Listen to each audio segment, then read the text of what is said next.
What if I told you that chartreuse crankbait you swear by in muddy water, the fish probably can't even see it? You spend good money on the brightest, most obnoxious colors you can find, thinking you're lighting up the darkness for them. But the hard truth is, you might as well be throwing a clear piece of plastic. Today, we are going to dismantle one of the oldest and most stubborn myths in fishing, the idea that bright colors are key in murky water. I promise you, by the end of this video, you'll understand the biological secret that makes most of your dirty water lures completely invisible to the fish you're trying to catch. You'll learn why vibration isn't just a feature, it's the entire language fish use when they can't see. So I have to ask before we start, do you believe color is the most important factor in stained water? Let me know in the comments right now. Let's see who's already in on the secret. For generations, the advice has been passed down from father to son, from one fishing buddy to another. The mantra is simple: bright day, bright lure, dark day, dark lure. And when the water gets muddy, you grab the most eye-watering neon fire tiger pattern you own. It just makes sense to our human brains, right? If we were in a dimly lit room, a bright yellow object would be easier to see than a black one. We apply that same logic to fish, assuming we're helping them out by giving them a beacon to lock onto. This simple, seemingly logical assumption has sold millions of lures, but it's a trap. It's a fundamental misunderstanding of our target. We are judging a fish's world through our own eyes, and in doing so, we are completely ignoring the biological superpower that allows a bass or a pike to hunt in conditions where it is effectively blind. Let's start with us, the anglers. We are visual creatures. About 80% of the information we process comes through our eyes. Color, flash, shape. These are the things that catch our attention when we walk down the aisle of a tackle shop. Lure companies know this. They design baits to catch fishermen first and fish second. That's why you see 1,000 different, intricate color patterns. They look amazing in the package. They look great in our hands. We imagine them darting through the water, a flash of chrome and a splash of red. This is our human bias at work. We instinctively believe that what is attractive and visible to us must also be attractive and visible to a fish. But a muddy river bottom is not the same as a well-lit store aisle. To truly understand why our visual bias fails us, we have to stop thinking about what we see and start thinking about a world perceived almost entirely through feeling. So what really is murky water? It's not just dark water, it's water filled with suspended particles, silt, clay, algae, and other organic matter. Think of it like a thick fog. A car's headlights in a fog don't cut through. They just reflect off the water droplets, making it even harder to see. The same thing happens with light in dirty water. The light from the sun and any light reflecting off your lure hits these countless tiny particles and scatters in every direction. It doesn't travel in a straight line. This is why just a few feet or even a few inches under the surface, the concept of a distinct, bright color completely disappears. Your fire tiger lure doesn't look like a beacon. It becomes a muted, blurry shape at best.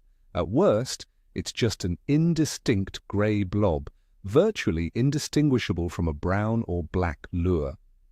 The environment has effectively turned the lights off, making color almost totally irrelevant for detection. Now let's talk about the fish's superpower. It's called the lateral line. If you look closely at the side of almost any fish, you'll see a faint line running from its gills to its tail. That isn't just a marking, it's a highly sophisticated sensory organ, a system of fluid-filled canals and pores with tiny, hair-like nerve endings inside. It functions as a sort of long-distance touch. It allows a fish to detect minute changes in water pressure and vibrations from incredible distances. It's how a school of baitfish can move in perfect unison. It's how a predator can track its prey in total darkness, or in the muddiest water imaginable. While you're obsessing over whether to use chartreuse or orange, the base is using a sensory system you don't even have. It is listening to the water, feeling for the telltale pulse of something alive, something struggling, something to eat.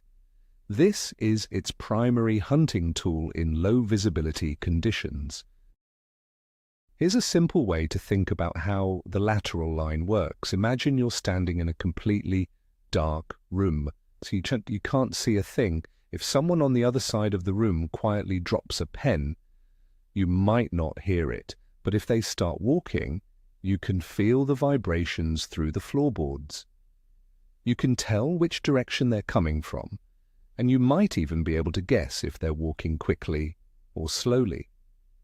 Your feet and body are acting like a crude lateral line.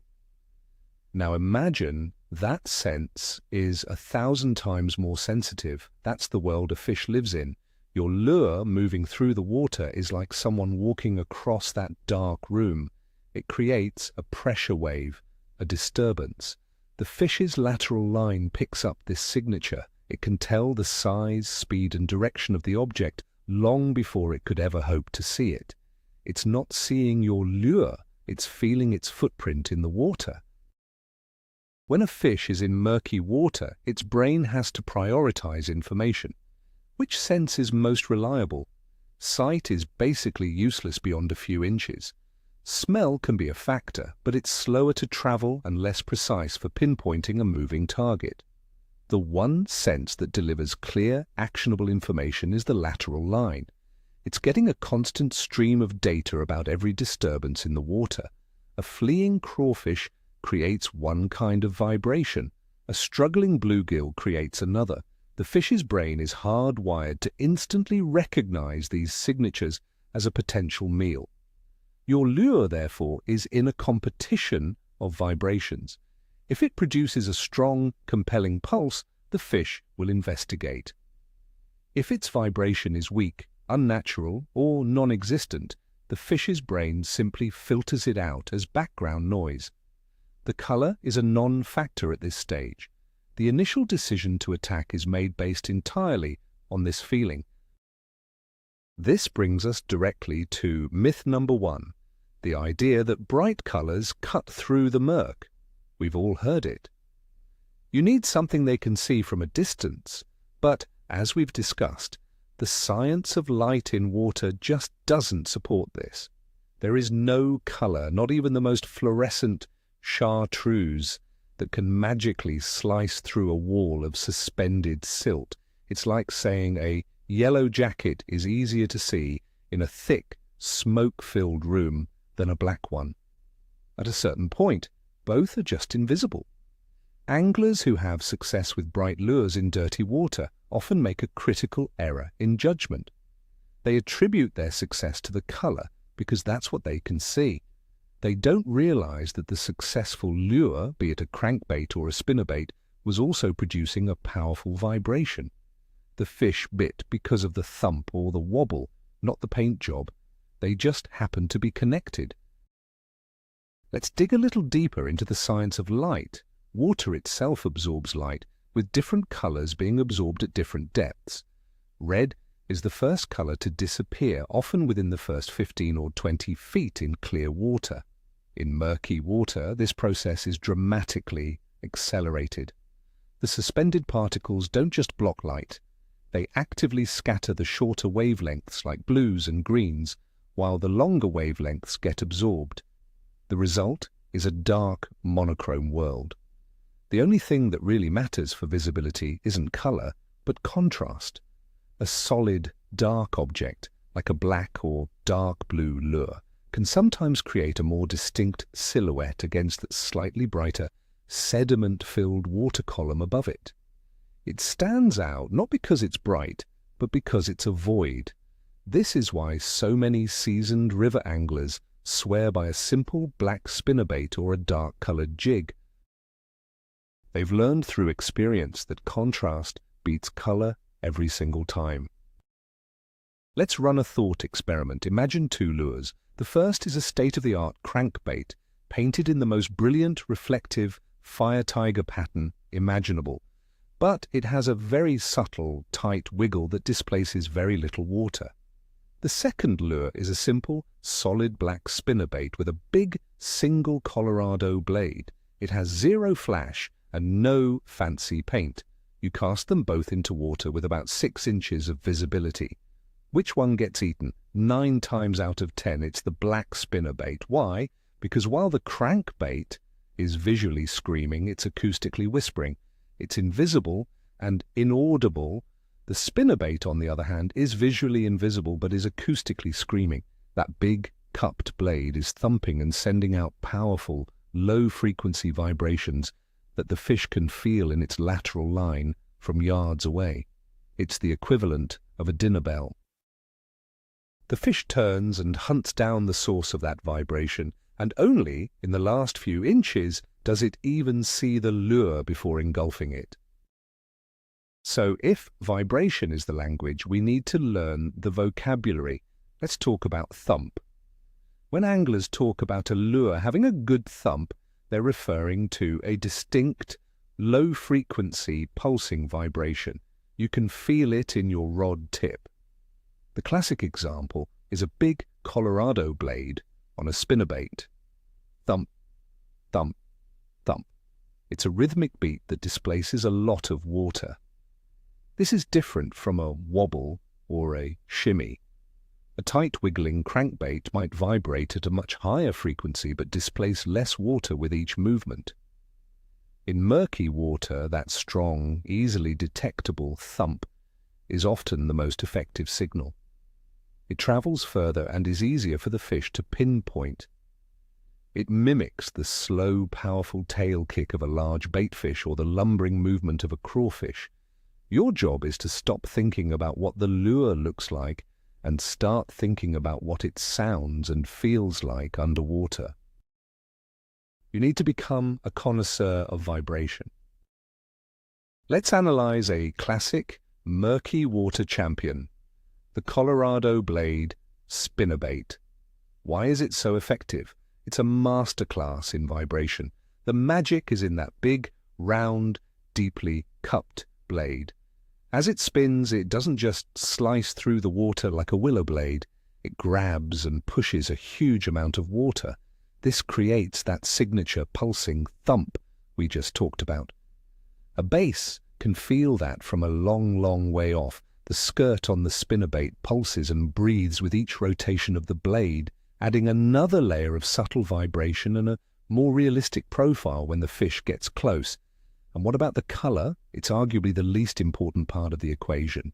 A white, a chartreuse, or a black spinnerbait with the same blade will all call fish in from a distance. The color only matters, if at all, in that final split-second decision when the fish is about to strike. Now consider the opposite, the silent killer. Not a killer of fish, but a killer of your fishing day. These are the lures that look great but fail in dirty water because they lack a distinct vibration signature. Think of some finesse-style swimbaits with a very subtle tail kick. In clear water, their realism is an asset, but in the murk, their whisper-quiet approach means they swim by completely unnoticed. The same goes for some straight-tail soft plastics or lures with a very tight, subtle action. They simply don't move enough water to register on the fish's lateral line unless they pass within inches of its face. This is why you can fish for hours with a lure you have confidence in. But if it's not speaking the right language, the language of vibration, you are essentially fishing with a bare hook. The water is full of your invisible and silent lures that predators are swimming right past. If the Colorado blade is the king of thump, then the chatterbait, or bladed jig, is the master of high-frequency vibration. That hexagonal blade at the front doesn't spin. It shudders and oscillates violently. This creates an intense buzzing vibration that is completely unique. You can feel it trying to rip the rod out of your hand. This signal is like a siren in the water. It's so distinct and aggressive that it seems to trigger a reactive strike from base. They don't just eat it because they think it's food, they attack it because it's an aggressive, noisy intruder in their space. Once again, notice how our focus is entirely on what the blade is doing. The color of the skirt or the trailer is a secondary, almost trivial consideration compared to the sheer sonic power of the lure's vibration. A chatterbait works because it's the loudest thing in the room, demanding attention from every fish in the area. Let's move on to crankbaits. This is where many anglers get tripped up by color. They see a wall of 1,000 different patterns and freeze, but in murky water, 99% of those patterns are irrelevant. What truly matters is the shape of the bill and the body, because that dictates the lure's action and its vibration. A square-bill crankbait with a wide hunting wobble displaces a massive amount of water. It crashes off cover, deflecting erratically. This combination of a wide, thumping wobble and erratic action is a huge trigger. A tight, wiggling, deep-diving crankbait, on the other hand, creates a more subtle, high-frequency buzz. Both can work, but they are sending completely different signals. The key is to match the vibration to the mood of the fish. Are they aggressive and looking for a big, thumping meal, or are they more lethargic and likely to respond to a subtler vibration? That's the question you should be asking, not chartreuse or sexy shad. And what about rattles? Are they just a gimmick, or do they play a real role? Rattles are another form of sound, another layer in the language of vibration. They produce a high-frequency clicking sound. This can be a powerful attractant, especially when you need to get a fish's attention. Think of it as adding another instrument to the band.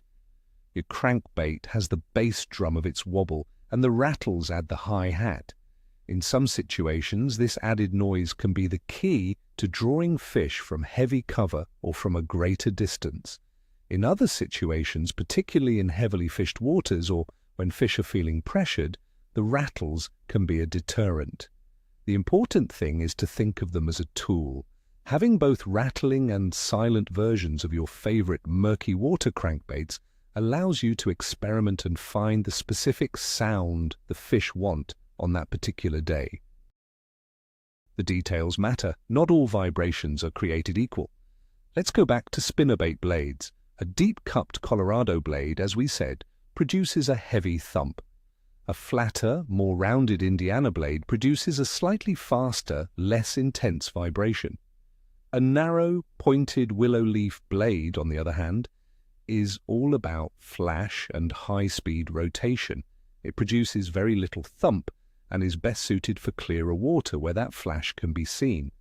This is fine-tuning. This is the next level of thinking. Instead of just grabbing any spinnerbait, you start to ask, do I need a slow, heavy pulse to call them in, or a slightly more frantic vibration?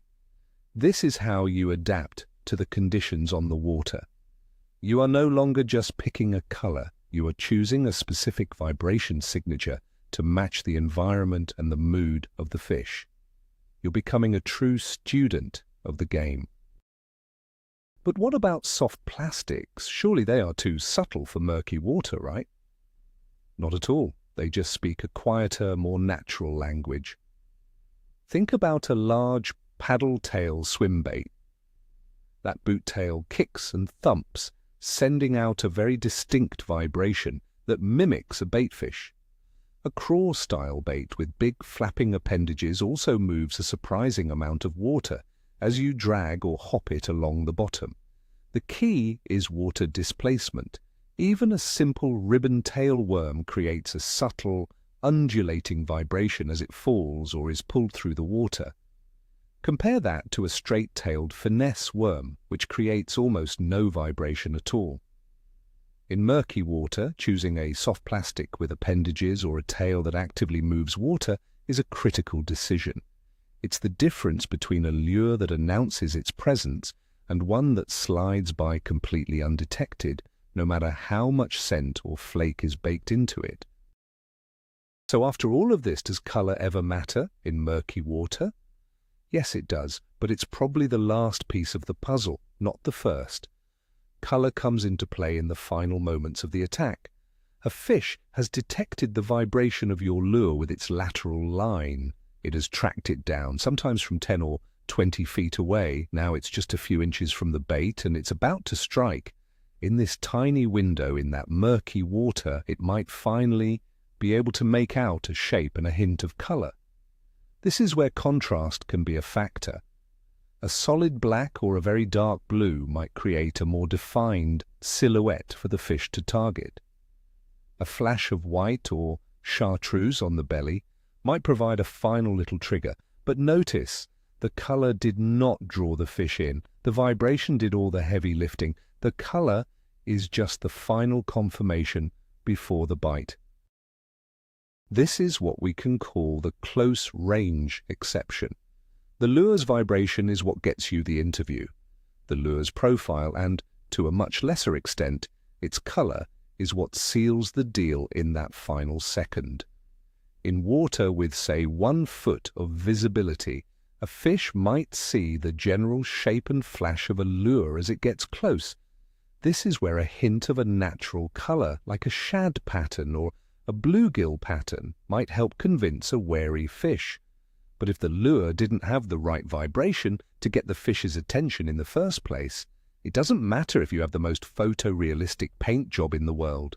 The fish would have never known it was there. You have to earn the right for your lure's color to matter. You earn that right by choosing a lure that speaks the primary language of the environment, the language of vibration. So let's apply this knowledge. It's time to rebuild your murky water tackle box, but not with new colors. You're going to organize it by vibration. Create a section for high-thump lures, your big Colorado spinnerbaits, and wide-wobbling square-bill crankbaits. Create a section for high-frequency lures, your bladed jigs and tight-wiggling crankbaits. Have a section for subtle but still effective vibrations, your paddle-tail swim baits and flapping craw-style jigs. Within each category, you only need a few basic colors: a black or dark blue for maximum contrast, a basic white or chartreuse for slightly stained water, and maybe a natural craw or shad pattern. That's it. You can probably replace 50 different colored lures with about 15 lures that cover the full spectrum of vibration. Your decision-making on the water will become simpler and far more effective. Ultimately, this is about a mental shift. It's about moving beyond our human-centric view of the world. It's about developing empathy for the creature we are pursuing. You have to stop thinking like a fisherman and start thinking like a fish. The next time you're standing on the deck of your boat on a muddy lake, don't just look at the water. Close your eyes for a second. Imagine you can't see your hand in front of your face. What would you rely on? You would rely on sound and feeling. That is the world a bass lives in. So when you pick up a lure, don't just look at its pretty paint job. Hold it. Feel it. Imagine what kind of footprint it will leave in the water. Ask yourself, what is this lure saying? When you start asking that question, you've graduated to a new level of angling. You're no longer just guessing, you're communicating. So here's the big twist, the fundamental truth we've uncovered today. For years, most of us have been playing the wrong game in murky water. We've been desperately trying to appeal to a fish's eyes when we should have been talking to its sides. The most pivotal realization is that the lateral line isn't a secondary sense. It is the primary hunting tool for a predator in low visibility water. Your lure's ability to create a compelling vibration is infinitely more important than its color. This one idea can completely change your approach to fishing. It means you stop agonizing over 100 color choices and start focusing on a handful of vibration profiles. It simplifies your tackle, sharpens your decision-making, and will absolutely, without a doubt, put more fish in your boat on those tough, dirty water days. Thank you so much for watching and for taking this deep dive with me. If this helped you, please hit that like button and be sure to subscribe so you don't miss our next video. And now I have to ask, What's the one lure in your box that you'll be looking at completely differently after watching this? Drop it in the comments below. Let's talk about it.